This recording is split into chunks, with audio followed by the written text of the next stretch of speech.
서로 친절하게 하며 불쌍히 여기며 하나님이 그리스도 안에서 너희를 용서하신 것 같이 너희도 서로 용서하라. 여러분, 혹시 오늘 누군가에게 상처를 받으셨습니까? 아니면 용서하지 못하고 마음속에 담아두고 계신 일이 있으신가요? 우리는 살아가면서 수많은 관계 속에서 크고 작은 상처를 주고받습니다. 때로는 의도하지 않은 말 한마디가, 때로는 무심코 한 행동이 누군가에게 깊은 상처가 되기도 합니다. 그리고 그 상처는 오랫동안 우리 마음속에 남아 관계를 멀어지게 만들고 우리의 마음을 무겁게 만듭니다. 오늘 우리가 함께 나눌 말씀은 에베소서 4장 32절입니다. 서로 친절하게 하며 불쌍히 여기며 하나님이 그리스도 안에서 너희를 용서하신 것 같이 너희도 서로 용서하라. 이 짧은 한 구절 안에 하나님께서 우리에게 주시는 관계의 비밀이 담겨 있습니다. 친절함, 긍휼, 그리고 용서. 이 세 가지는 단순한 덕목이 아니라 우리가 그리스도인으로서 살아가는 방식 그 자체입니다. 먼저 서로 친절하게 하라는 말씀을 생각해 보겠습니다. 친절이란 무엇일까요? 그리스어 원문에서 이 단어는 크레스토스인데 이는 단순히 예의 바른 것을 넘어서 상대방에게 유익을 주고 선을 베푸는 것을 의미합니다. 우리가 살아가는 세상은 경쟁과 비교로 가득합니다. 누가 더 잘났는지, 누가 더 많이 가졌는지를 따지며 살아갑니다. 그런 세상 속에서 친절은 때로 약함으로 보이기도 합니다. 하지만 성경은 우리에게 말씀하십니다. 서로에게 친절하라고 말입니다. 예수님께서는 이 땅에 계실 때 친절의 모범을 보여주셨습니다. 세리와 죄인들과 함께 식사하시고 병든 자들을 고쳐주시고 소외된 자들을 찾아가셨습니다. 마태복음 11장 28절에서 예수님은 이렇게 말씀하셨습니다. 수고하고 무거운 짐진 자들아 다 내게로 오라. 내가 너희를 쉬게 하리다. 이것이 바로 친절입니다. 상대방의 짐을 함께 나누고 그들의 아픔을 외면하지 않는 것입니다. 우리의 일상을 돌아보십시오. 아침에 출근길에서 만나는 사람들, 직장에서 함께 일하는 동료들, 가정에서 매일 마주하는 가족들에게 우리는 얼마나 친절합니까? 혹시 피곤하다는 이유로, 바쁘다는 이유로, 기분이 좋지 않다는 이유로 친절을 뒤로 미루고 있지는 않습니까? 친절은 거창한 것이 아닙니다. 따뜻한 미소 하나, 격려의 말 한마디, 관심 어린 질문 하나가 누군가에게는 큰 위로가 될 수 있습니다. 다음으로 불쌍히 여기라는 말씀을 살펴보겠습니다. 이 표현은 긍휼, 자비를 의미하는데 단순히 동정심을 느끼는 것을 넘어서 상대방의 고통을 내 것처럼 느끼고 함께 아파하는 것을 말합니다. 누가복음 10장에 나오는 선한 사마리아인의 비유를 기억하십니까?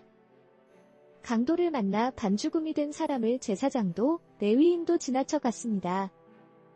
그들은 바빴고 그들 나름의 이유가 있었을 것입니다. 하지만 사마리아인은 달랐습니다. 그는 그 사람을 보고 불쌍히 여겨 가까이 가서 상처를 싸매주고 자기 짐승에 태워 여관으로 데려가 돌보아 주었습니다. 불쌍히 여긴다는 것은 행동을 동반합니다. 마음으로만 안타까워하는 것이 아니라 실제로 다가가서 도움을 주는 것입니다. 우리 주변을 보십시오. 외로움에 지친 사람, 경제적 어려움을 겪는 사람, 질병으로 고통받는 사람, 가정 문제로 힘들어하는 사람들이 있습니다. 그들에게 우리는 어떤 모습으로 다가가고 있습니까? 야고보서 2장 15절에서 16절은 이렇게 말씀합니다. 만일 형제나 자매가 헐벗고 일용할 양식이 없는데 너희 중에 누구든지 그에게 이르되 평안히 가라, 덥게 하라, 배부르게 하라 하며 그 몸에 쓸 것을 주지 아니하면 무슨 유익이 있으리요. 긍휼은 구체적이어야 합니다. 기도해주겠다고 말만 하는 것이 아니라 실제로 기도하고 필요를 채워주고 함께 울어주고 함께 짐을 나누어야 합니다. 골로새서 3장 12절은 우리에게 긍휼과 자비와 겸손과 온유와 오래 참음을 옷 입으라고 말씀합니다.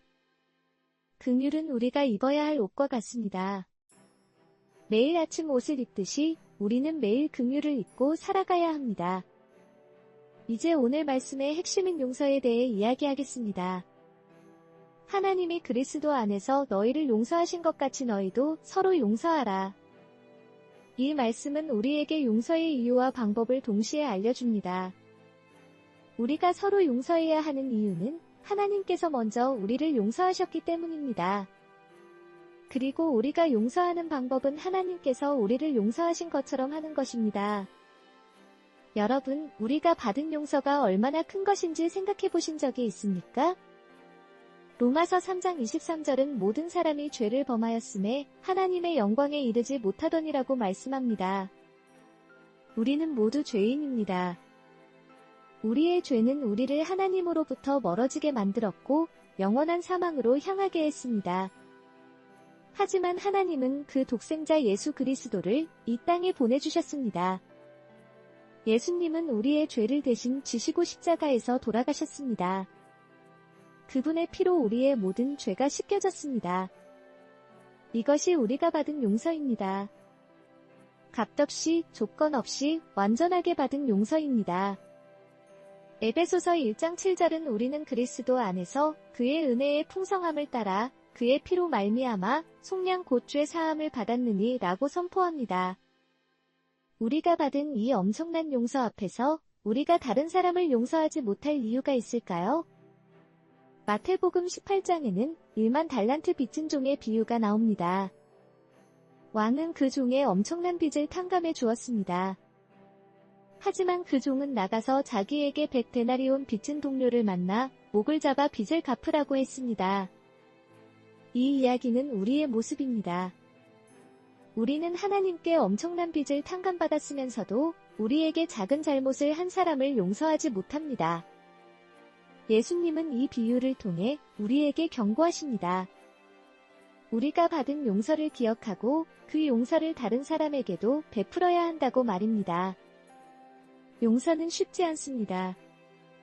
특히 깊은 상처를 받았을 때, 반복적으로 상처를 줄 때, 진심 어린 사과조차 없을 때 용서는 더욱 어렵습니다. 하지만 용서는 상대방을 위한 것이기도 하지만 무엇보다 나 자신을 위한 것입니다. 용서하지 못하는 마음은 우리 안에 쓴 뿌리가 되어 우리를 괴롭힙니다.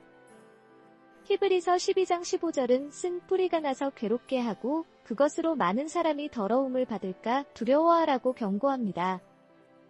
용서는 감정이 아니라 결단입니다. 상대방이 미운 감정이 사라질 때까지 기다리는 것이 아니라 하나님께서 나를 용서하신 것처럼 용서하기로 결단하는 것입니다. 그리고 그 결단 위에 하나님께서 치유와 회복을 주십니다. 용서한다고 해서 상처가 즉시 사라지는 것은 아닙니다. 하지만 용서는 치유의 시작입니다. 용서는 상대방을 심판의 자리에서 내려놓고 하나님께 맡기는 것입니다. 로마서 12장 19절은 내 사랑하는 자들아 너희가 친히 원수를 갚지 말고 하나님의 진노하심에 맡기라고 말씀합니다. 그렇다면 우리는 어떻게 용서할 수 있을까요? 첫째, 우리가 받은 용서를 기억해야 합니다. 하나님께서 우리의 모든 죄를 용서하셨다는 사실을 매일 묵상하십시오. 둘째, 기도해야 합니다. 용서할 수 없는 마음을 솔직하게 하나님께 고백하고 용서할 수 있는 마음을 달라고 기도하십시오. 셋째, 상대방을 위해 축복하십시오. 마태복음 5장 44절에서 예수님은 너희 원수를 사랑하며 너희를 박해하는 자를 위하여 기도하라고 말씀하셨습니다. 상대방의 유익을 위해 기도할 때 우리 마음의 변화가 일어납니다. 넷째, 용서를 선포하십시오. 나는 당신을 용서합니다라고 입으로 고백하십시오. 때로는 직접 말할 수 없는 상황이라면 하나님 앞에서라도 용서를 선포하십시오. 다섯째, 반복하십시오. 용서는 한 번으로 끝나는 것이 아닙니다. 상처의 기억이 떠오를 때마다 다시 용서하기로 결단해야 합니다. 베드로가 예수님께 몇 번이나 용서해야 합니까? 7번까지입니까? 라고 물었을 때 예수님은 7번뿐 아니라 7번을 70번까지라도 하라고 대답하셨습니다. 이는 무한히 용서하라는 의미입니다. 친절함과 긍휼과 용서, 이 세 가지는 서로 연결되어 있습니다. 친절은 관계의 시작이고 긍휼은 관계의 깊이이며 용서는 관계의 회복입니다. 이 세 가지가 있는 공동체는 하나님의 사랑이 흐르는 공동체입니다. 요한복음 13장 35절에서 예수님은 너희가 서로 사랑하면 이로써 모든 사람이 너희가 내 제자인 줄 알리라고 말씀하셨습니다. 우리가 서로 친절하게 대하고 불쌍히 여기며 용서할 때 세상은 우리를 통해 예수님을 봅니다. 오늘 이 말씀을 들으시는 여러분께 구체적인 실천을 제안하고 싶습니다. 첫째, 오늘 하루 만나는 모든 사람에게 친절하게 대하십시오. 미소를 짓고 먼저 인사하고 감사를 표현하십시오. 둘째, 주변에 어려움을 겪고 있는 사람이 있다면 구체적으로 도와주십시오. 식사를 대접하거나 필요한 물건을 나누거나 시간을 내어 이야기를 들어주십시오. 셋째, 용서하지 못하고 마음에 담아두었던 사람이 있다면 오늘 용서하기로 결단하십시오. 가능하다면 연락하여 화해하고 그렇지 않다면 기도로 용서를 선포하십시오. 이번 주 동안 매일 아침 에베소서 4장 32절을 읽고 묵상하십시오. 그리고 하루를 시작하기 전에 이렇게 기도하십시오. 하나님, 오늘 제가 만나는 모든 사람에게 친절하게 하고 불쌍히 여기며 용서할 수 있도록 도와주십시오. 제가 받은 용서를 기억하며 살아가게 하십시오. 이 기도로 하루를 시작할 때 여러분의 삶에 놀라운 변화가 일어날 것입니다. 사랑하는 여러분, 우리는 모두 불완전한 사람들입니다. 우리는 실수하고 상처 주고 때로는 용서받아야 할 존재입니다. 하지만 하나님은 우리를 그리스도 안에서 완전히 용서하셨습니다. 이 놀라운 은혜를 받은 우리는 이제 서로에게 친절하고 긍휼히 여기며 용서하는 삶을 살아가야 합니다. 이것이 우리가 그리스도인으로 살아가는 방식입니다. 이것이 우리가 세상의 빛과 소금이 되는 길입니다. 오늘 이 말씀이 여러분의 마음에 깊이 새겨지기를 기도합니다. 하나님께서 여러분에게 친절함과 긍휼과 용서의 마음을 풍성하게 부어주시기를 기도합니다. 그리고 여러분의 삶을 통해 하나님의 사랑이 이 세상에 흘러가기를 기도합니다.